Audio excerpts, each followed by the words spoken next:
This is DJ Aquaria checking in for atlhiphop.com, and I'm here with the legendary, extraordinary Shanti Das. How are you doing this morning? I'm great. How are you? I'm doing fantastic. I can't complain. Well, listen, it's definitely just an honor being able to have a woman of your stature here, being in the industry for 20 plus years. You've definitely made a impact and just paved the way for other females, even such as myself, and being able to do what we want to do here and making an impact in hip hop.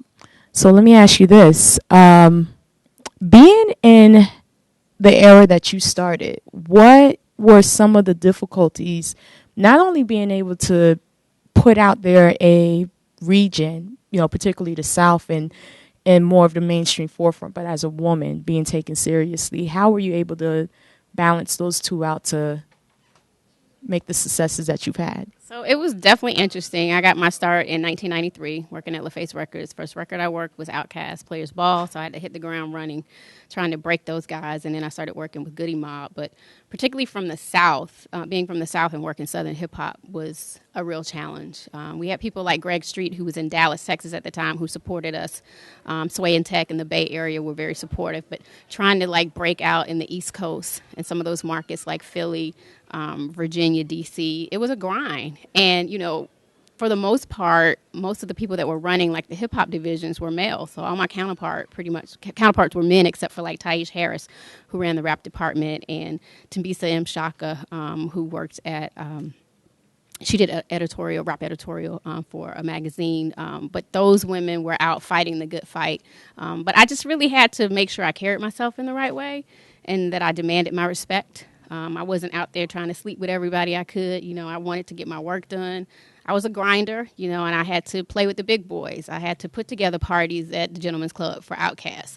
So I would let them go get their dances and, get music for the DJs and food and just kind of stay off in the corner, because it was really important to make sure that everything I was doing was believable, So I didn't want it to be smoke and mirrors, that I was this chick that was really trying to sleep my way up in the game. And so it was just about hard work and determination, and we grinded and we grinded.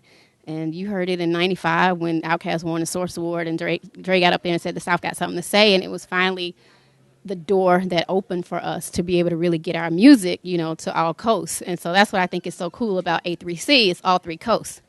Growing up in the South, we supported East Coast hip-hop. We supported West Coast hip-hop. And we fought so hard so that we could have a voice, for Dre and Big Boy to talk about Headland and Delo. We could finally wear our A on our hats. It wasn't about wearing a Yankees hat, or something from the West Coast. We finally found pride in our city.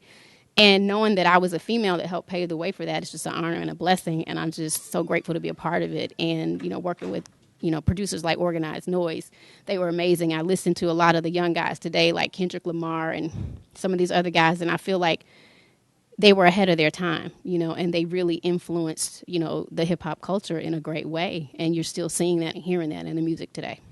Indeed. Well, being the Atlanta native and just seeing how everything is transformed hip-hop-wise, what are pretty much some of your observations in terms of how hip-hop has, here in the South, has been able to transcend to what it is now? I mean, considering from the origins of just Kilo and Outkast. Well, back in the day, I'm from Atlanta, so I went to Mays High School, and for us, it was about Kilo and Raheem and those guys, and we fondly call it booty shake music back in the day, which was bass music. And then, obviously like an Outkast was born. And even before that, really Arrested Development kind of opened the door to hip-hop in the South. But it's changed a lot. Big ups to Ludacris, big ups to Jeezy, big ups to T.I., Jermaine Dupri, and those guys who really did their thing in the 90s. And then when you started getting into the 2000 decade, Jeezy was there and others. But I just feel like everything is just trapped out now. And it's cool, right? Rico Wade just made a good point. Like, we're still proud of Atlanta and its contributions to the hip-hop industry and community and the culture, but I just feel like it's time for a new wave of MCs, to really talk about what's going on in the South. That was the one thing that I loved about hip-hop. No matter where you were from, it really talked about change and what was going on in our community. And so I just need more balance. I can't turn up and it's not about bottles and Molly and all that shit 24/7. Like, give me something else. Like, give me some Black Lives Matter and give me some, calls to actions of what we can really do. Where is the next self-destruction? Where's the positivity, that Outkast brought about in their music? But I think it's groups like Audio Push and Earth Gang and guys that are coming up that really got something to say. So I'm just looking for that balance in Southern hip hop. I love the Rich Homie Quans of the world and everything that they're doing because they're out there working. They're choosing to make a living for their families. But I just feel like we need more balance in the universe. That's that. I do agree. I definitely agree. Well, listen, Shanti, thank you so much again for just taking the time to interview with us. It was a pleasure. Anything in particular, showcase-wise, that you're looking at? I want to see De La Soul.